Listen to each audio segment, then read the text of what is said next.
So I got the Spider Farmer grow tent entirely set up. It's a 2.5 by 4.5 by, I believe, 6.5 tent.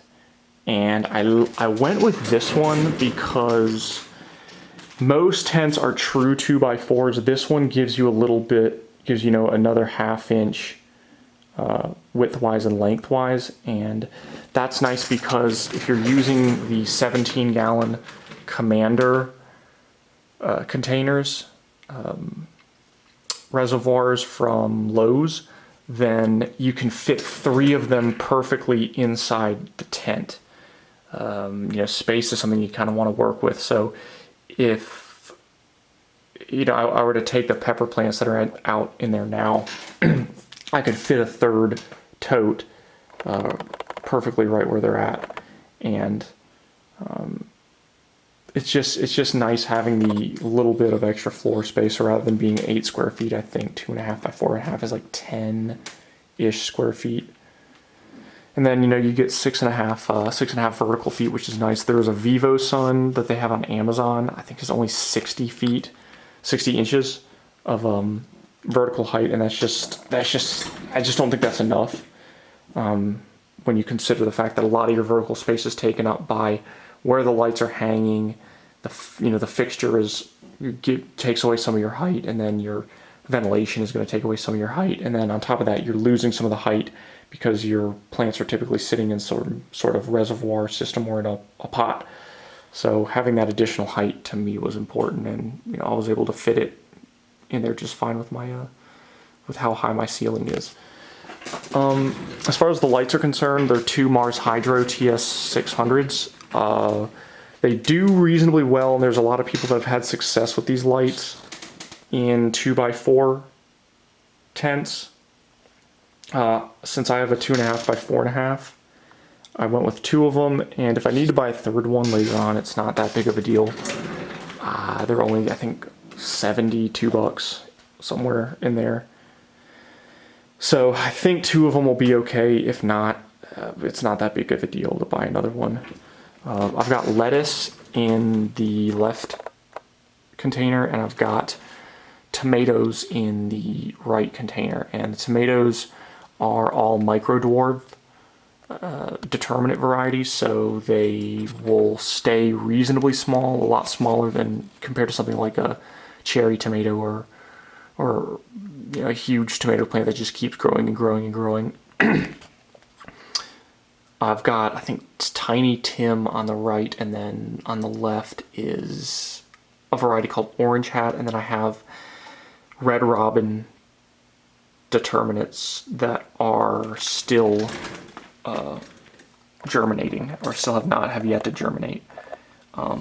The lettuce, it's Ruby Red and Romaine, and then I have some Butter Crunch that haven't formed tap roots yet, so I want to give them a chance. But the one thing I will say is if you're going to use the Commander totes, you've got to check the bottom to see if there's any cracks or any holes, because earlier today I had a flood when one of the original totes that I bought had a big crack in it right here, and water spilled all over the bottom of the tent, and that wasn't very fun. And I had to go and sop it all up and take this thing out and dump all the fertilizer down the toilet, and it's just not good. So don't assume that your totes are leak free, because in my case that's just a really bad assumption. So I got a new one in there though, ran out to Lowe's, got this one, and now it's all good. So yeah, what else? The ventilation, I don't have it running because it's loud while I'm filming, but this actually does provide pretty good exhaust. When you put your hand on the vent right here, you can actually feel it blowing out. It keeps the tent relatively cool. The fans are off, so the temp's going to go up, but with the flap open, it runs about 75, 76. If it's closed, a little bit warmer than that, maybe around 78. With the exhaust fans going. If you don't have the exhaust fans going at all and you close the flap, it'll get up into the 80s. And I'm afraid for the sake of the lettuce that's maybe just a little bit too warm, since lettuce is a cooler weather crop. The tomatoes, I don't think it'll make a difference, and the peppers, I don't think it'll make a difference. I do want to try to grow watermelon in here, so I think I may, use one of these net cups, and once the vine gets going, I'll redirect it towards the wall, and then I'll put maybe some orange netting, that plastic netting that you can get at hardware stores. People use it obviously for scrog setups, but I want to pin it actually vertically up against the wall, so use that netting as opportunities to fix the vine as it grows up the walls and around the vertical space. I don't know if it's going to work, but I want to try it, because otherwise the vine, if I just let the vine grow in here, then it'll take up, it'll cover all the lettuce, it'll block the light from them, it'll cover the tomatoes, it just gets too big, and that's not feasible. So I think I want to try to be smart and use the vertical wall space and use that for the watermelon vine. If it doesn't work, no big deal, but I think it's worth trying. As far as the peppers are concerned, I don't have the air pump on, but when the tent flooded, the air pump sucked water up into the plastic housing, and I thought it was going to be done, but I just let it run for a few hours, and it actually, all the water evaporated out of the inside, and it's working fine. I've been using it for a while, and it's okay.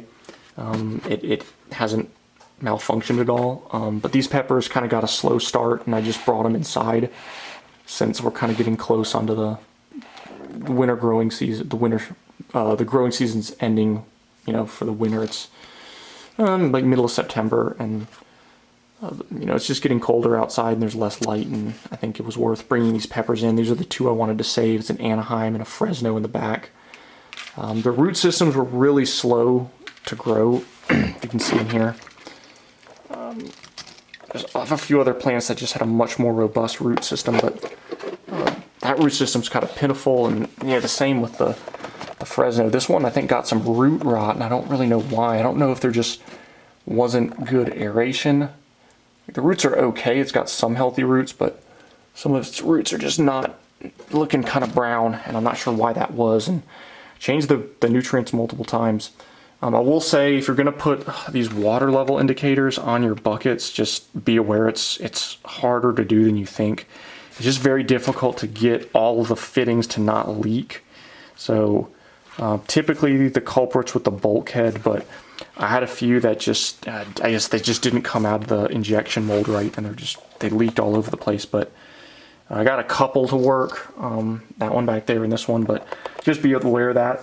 Otherwise I would have put a water level indicator on these buckets, but because it's so difficult to get those not to leak, I just said screw it. It's just not worth screwing around with the tote. But otherwise the tent is really it's the right amount of space for me.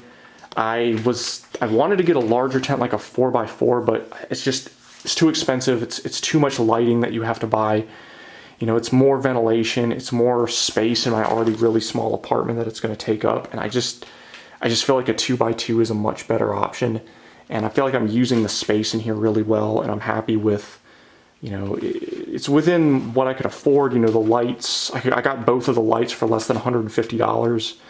The tent was about $150, and each of the totes were about $11.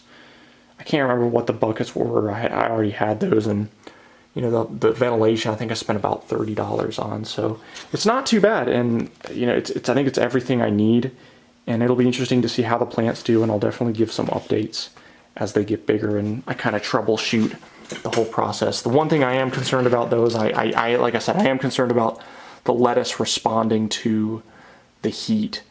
I do have the lights kind of up a little higher so they're not getting more light than they need. I think the lettuce is about 36 inches or so below where the 100-watt fixture is. So if I'll keep an eye on them every day, and if it looks like something's, like maybe they're getting too much light or whatnot, I don't know if the rock wool's drying out. I don't think that's the case, but if something does happen, I can just raise the light up and it's no big deal. But I'll definitely give updates, every few weeks and show you guys what's going on. But I'm really excited, and I think this is going to be a really good really good first grow.